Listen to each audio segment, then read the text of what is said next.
네, 쇼트트랙 대표팀이 또다시 논란에 휩싸였습니다. 동성 선수 간 성희롱 논란으로 쇼트트랙 대표팀 전원이 진천 선수촌 한 달 동안의 퇴촌이 결정된 건데요. 네, 한편 차량에 부탄가스를 싣고 주한 미군 대사관 미국 대사관을 향해서 돌진한 남성이 경찰에 붙잡혔는데요. 예. 오늘 관련 내용을 손정혜 변호사와 함께 짚어보도록 하겠습니다. 어서 오십시오. 안녕하세요. 안녕하세요. 네.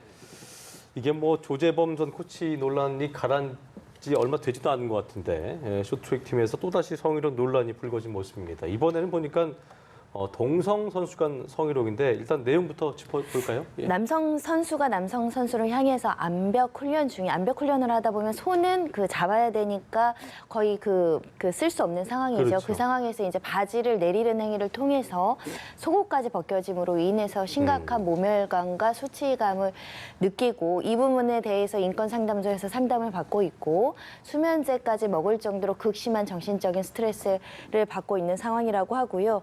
현재 이런 행동에 대해서 성적인 희롱으로 규정을 해서 징계 조치를 하겠다라는 게 입장이고 관련 선수촌의 선수들도 지금 집단 퇴촌된 상황입니다. 네, 가해 선수 측에서도 일단은 입장을 좀 내놓은 것 같던데요. 일단 장난기 어린 행동에서 과하게 장난을 했다. 다만 성기 부분에 노출은 없었다라고 이제 설명을 하고 있지만 네. 이것이 장난이라는 것으로 이렇게 조금 희석화되거나 조금 경시하는 거 아니냐라는 또 지적이 있을 수 있습니다. 왜냐하면 가해자 입장에서는 장난일지 모르겠지만 피해자 입장에서는 이건 명백한 성적 침해가 될 수 있고요. 이게 지금 성적인 희롱 정도로 이제 규율되고는 있는데 또 경우에 따라서는 신체에 대한 어떤 기습적인 추행으로 볼 여지도 있고 과거에 중학교 그 학생들이 이제 한 학생을 괴롭혀서 추락사한 사건에서도 바지를 내리는 가혹행위를 했었거든요. 이건 분명히 인권 침해적인 가혹행위로 규정될 수 있기 때문에 선수촌 내에서도 빙상연맹 내에서도 좀 심각하게 바라볼 필요가 있다라고 생각이 듭니다. 예, 이게 보니까 피해자 입장에서는 말씀하신 것처럼 겉으로 외상은 없습니다. 마음의 상처가 굉장히 컸을 수도 있고 그런 상황에서 일단 징계는 전체 퇴촌으로 내려졌는데 이렇게 한 달간 퇴촌 조치가 내려지면 그 선수들이 그다음 피해자가 또 그런 걸 신고할 수 있겠냐 이런 말도 나오더라고요. 그러니까 가해자에 대한 징계는 명확하게 원인과 결과를 분석을 해서 실제 가해자에게는 엄중한 처벌 그리고 그에 동조를 했거나 그걸 방지하지 못했거나 이런 여러 가지 행위 가담자들에게는 적정한 징계를 내릴 필요가 있는데 네. 정확한 사실 조사 없이 이렇게 집단 퇴촌이라는 집단적인 징계를 했을 때의 우려는 뭐냐면 피해자가 또다시 위축될 염려가 있다는 겁니다. 어찌됐든 다른 선수들이 어떤 가해행위에 동참하지 않았으면 선의로 지금 같이 징계를 받는 네, 상황이 네, 돼버리면 나 맞습니다. 때문에 동료들이 이렇게 피해를 입는구나라고 해서 강력한 처벌을 원하다가도 이런 부분들이 부담스러워서 엄만히 합의하거나 진심에 우러나지 않는 사과나 용서를 받아주는 형식으로 이제 문제가 이제 정의될 여지가 있기 때문에 네. 피해자에 대한 2차 가해가 될 수 있지 않을까 그런 점들까지 염두해서 이 협회에서 징계를 조치를 해야 되지 않을까 싶고요. 더군다나 이런 집단적인 어떤 징계가 이루어졌을 경우는 예. 피해자가 가해자보다 동료들을 위해서 합의를 해주는 경우가 훨씬 많거든요. 그런 점들을 고려해야 되지 않을까 생각이 듭니다. 예, 그렇죠. 일단은 진상조사를 진행을 할 것이고 또 다음 달 초순쯤에는 징계위원회도 열 것이다라고는 했는데 앞서 저희가 이야기했습니다만 쇼트트랙 대표팀은 참 잊을만 하면 계속 어떤 일들이 불거져 나와서 왜 또 계속 이런 일이 나오느냐 이런 시선에서 사실 자유롭기가 어려울 것 같아요. 이게 개인 하나의 문제가 아니라 일탈적인 행동이 아니라 구조적이고 총체적으로 인권 감수성에 대한 교육과 철저한 예방 시스템이 없는 것이 근본적인 문제일 수 있다. 그리고 과거에 이거보다 훨씬 더 심각한 성범죄가 발생했을 때도 제대로 된 징계가 이루어지지 않다 보니까 이 문제에 대해서 경각심을 갖지 않는 부분도 존재한다. 그래서 이런 문제가 발생했을 때는 가해자에 대한 응징, 그리고 적정한 처벌, 그리고 징계 예방, 그리고 성폭력 예방 교육, 인권 감수성을 고취시킬 수 있는 훈련 이런 것들을 중점적으로 해야 되는데 성과 위주의 교육을 하다 보면 네. 운동만 시키고 이런 여러 가지 인권 교육이라든가 도덕이라든가 철학에 대한 교육이 경시될 우려가 있거든요. 그렇죠. 이런 부분에 대한 관리 감독 책임이 더 강화돼야 되지 않을까 생각이 듭니다. 이게 만약에 이런 정신적인 충격 때문에 또 그 당시에 여자 선수들도 있었기 때문에 이게 이 황 선수가 하다가 성적이 좀 안 나온다거나 참 그런 트라우마 때문에 또 만약에 그 어떤 훈련에 지장을 받게 된다면 이것도 개인적으로 가해자에게 피해를 좀 물을 수 있는 부분 아니에요, 책임은? 보통은 이런 성적인 침해에 대한 그 첫 번째 피해자 보호 조치는 격리 조치입니다. 가해자로부터 격리해서 온전하게 심신이 안정될 정도의 접근을 금지시키고 평온한 상태에서 훈련을 받게 하는 것이 가장 중요한데 현재는 집단 생활하다 보니까 또 가해자가 중징계를 받지 않는 이상 앞으로 계속 훈련을 해 나가야 되는 상황인 점. 네. 이것들이 이제 예. 피해자들이 오히려 운동을 그만두게 하는 요소로 작용하기도 합니다. 그래서 그럴 때는 피해자 보호 정책을 정확하게 실시하는 것이 반드시 필요한 것이고요. 나아가서는 지금 심리 상담이 필요한 수준으로 보이는데 심리 상담도 적절하게 이루어져야 되고 이 현장에 있었던 사람들도 어찌됐든 가해에 동참은 하지 않았지만 피해 현장을 목격한 거 아니겠습니까? 2차 가해가 될 수 있는 발언에 대해서 특별히 유의하고 특히 이런 것들을 소문내므로 인해서 2차 가해를 더 그 가중시킬 수 있거든요. 네. 이런 부분에 그렇죠. 대해서 관리 감독이 필요하지 않을까 합니다. 네. 예. 자, 저희 다음 이슈인데요. 어제 오후에 있었던 일입니다. 서울 광화문 주한 미국 대사관에 한 승용차가 돌진을 했습니다. 일단은 운전자는 현장에서 체포가 됐는데 어떤 내용이었는지 짚어볼까요? 25일 오후 5시 45분 경이고요. 한 차량이 직진해서 가다가 갑자기 방향을 틀어서 대사관 쪽으로 그 돌진을 해서 대사관 예. 정문을 들이맞고 멈춘 사건인데요. 이 차량 안에서는 이나물질 캔이 수십 개가 발견돼서 또다시 경계심을 강화시킬 수밖에 없는 위험성이 지금 발현된 상황인데 문제는 이 남성을 체포해서 진술 조사를 했더니 횡설수설하면서 범행 동기에 대해서도 이상한 말 한다라고 합니다. 내가 뭐 공안 검사다 또는 진술을 거부하는 식으로 지금 조사조차 제대로 이루어지지 않는다라는 것이고요. 왜 갑자기 여기로 돌진을 했는지 예. 이 부분에 대한 동기도 지금 현재는 파악이 되지 않은 상황입니다. 그렇군요. 이게 보니까 조사를 해봤더니만 다른 경찰서에서 마약 관련 수사를 받고 있었다고 하던데 만약에 이게 이제 마약을 복용한 후에 그게 저지른 행동이라면 혼미한 상태에서 그런 거라면 이것도 문제가 커지는 거 아니겠습니까?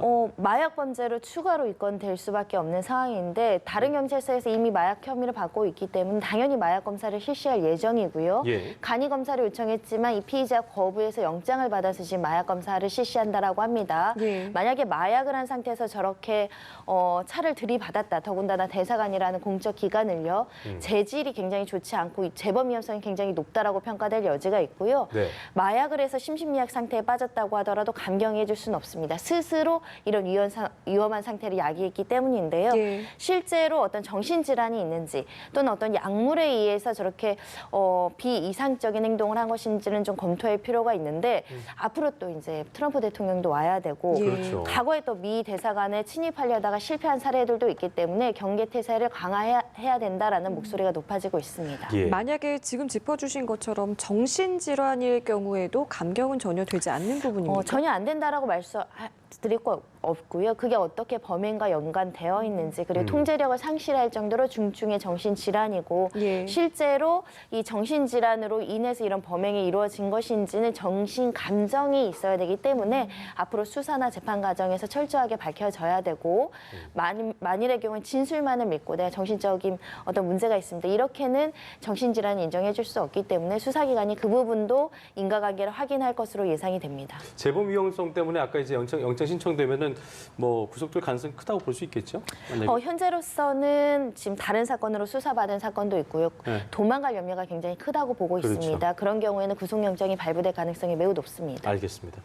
자, 마지막 주제 좀 짚어보죠. 이게 뭐 굉장히 컸던 이슈였는데 귀가한 여성을 뒤쫓아가서 집에 침입하려고 했던 이른바 신림동 영상 속 30대 남성.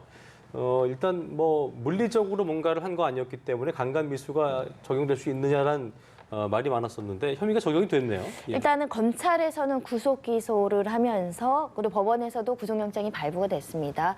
그 죄명을 주거침입 강간 미수죄를 적용해서 네. 지금 법조계에서도 분분합니다. 그러니까 주거침입을 인정될 여지가 높은데 강간 미수가 인정될 수 있느냐 이 부분에 대해서는 법조계의 어떤 의견도 분분한 상황인데 검찰에서는 계획적이고 고의적인 범행이었고 강간의 목적이 있었고 강간죄를 인정하기 적용하기 위해서는 폭행 협박이 필요합니다. 이게 이제 실행의 착수, 폭행의 실행의 착수가 있었느냐, 협박의 실행의 착수가 있었는지에 따라서 유무죄가 갈릴 수 있는데 네. 검찰에서는 폭행 협박의 실행이 있었다. 그거는 이제 문 손잡이를 열려고 했다던가, 그리고 비밀번호를 해제해서 들어가려고 했다라던가, 예. 이렇게 문 앞에서 이렇게 소란행위를 했다던가, 그리고 10분간 옆에서 대기하고 있고 침입할 의사표시를 피해자한테 지속적으로 한 부분에 있어서는 폭행 예. 협박의 실행의 착수가 인정된다라고 기소를 했습니다. 네. 또 하나 이 남성의 과거의 전력도 좀 고려했다 이런 보도도 나오고 있는데 글쎄요 이게 법의 해석을 어느 정도 넓게 하느냐 좁게 하느냐의 문제라고도 볼 수 있을 것 같은데 실제로 과거에 이런 판례가 있었는지도 궁금합니다. 그러니까 우리가 지금 과거로부터 지금까지 성범죄에서 폭행 협박은 해석으로 굉장히 넓어지고 있습니다. 과거에는 정말 신체에 대해서 무자비한 폭력이 있었을 때 폭행 협박을 인정했지만 예. 요즘에는 손목을 잡아 끄는 유형력의 행사 정도만으로도 폭행을 인정하고 있거든요. 예. 그러니까 협의의 의미, 강의의 의미가 있는데 조금 더 해석이 넓어지고 있다라고 보입니다. 근데 이 사건은 우리가 강간죄에서 폭행 협박이 대법원에서는 어떤 기준을 세워놨냐면 반항을 곤란하게 할 정도의 유형력 행사. 그러니까 어떤 힘을 줘서 사람에 대해서 반항을 좀 억제할 수 있는 정도의 힘을 가하는 걸 말하는데 네. 이 사건에서는 사람에 대한 직접적인 폭행 협박은 없었습니다. 다만 여러 가지 행동을 종합해 봤을 때 검찰이 주장하는 것은 피해자에게는 공포심을 유발할 정도의 해악을 고지하는 그 폭력성을 보였다라는 것입니다. 실제로 피해자는 문을 열지 않으면 어떻게 할 거야라는 말은 듣지 않았지만 일련의 행동 과정에서 문을 열지 않으면 나의 신체나 명예에 심각한 위기가 도래할 정도의 극심한 공포심에 빠져 있을 수 있다라고 표현될 수 있는데 그것이 해석상 법원에서도 인정될지 여부가 법리적으로 치열하게 다퉈질 수 있고요. 이 사건은 우리 성범죄에서 굉장히 시금석이 될 수 있는 사건이 될 수 있습니다. 이게 판례가 될 기존보다. 테니까 이제 앞으로 예. 이런 사건이 일어났을 때도 적용이 될 수 있는 부분이에요. 그렇습니다. 사실은 지금 현재 법제에서는 반항을 곤란하게 할 정도의 폭행 협박이 있어야 되기 때문에 그렇군요. 협박이라는 건 꼭 언어로 명시적으로 할 필요는 없습니다. 손짓, 몸짓, 눈빛으로도 가능하긴 하지만 이 사건에서 문을 흔들고 이렇게 그 주거의 밖에서 이렇게 위협적인 행동을 하는 것이 폭행 협박으로 판단될 수 있는지, 그 폭행 협박의 범위가 넓어질 수 있는지, 이거에 따라서 또 성폭력 피해자들에 대한 어떤 구제 그 방안이라든가 보호 조치 방안이 더 넓어질 수 있기 때문에 굉장히 의미 있는 판례가 되지 않을까라는 생각도 드는데 무죄 가능성도 배제하기는 어렵습니다.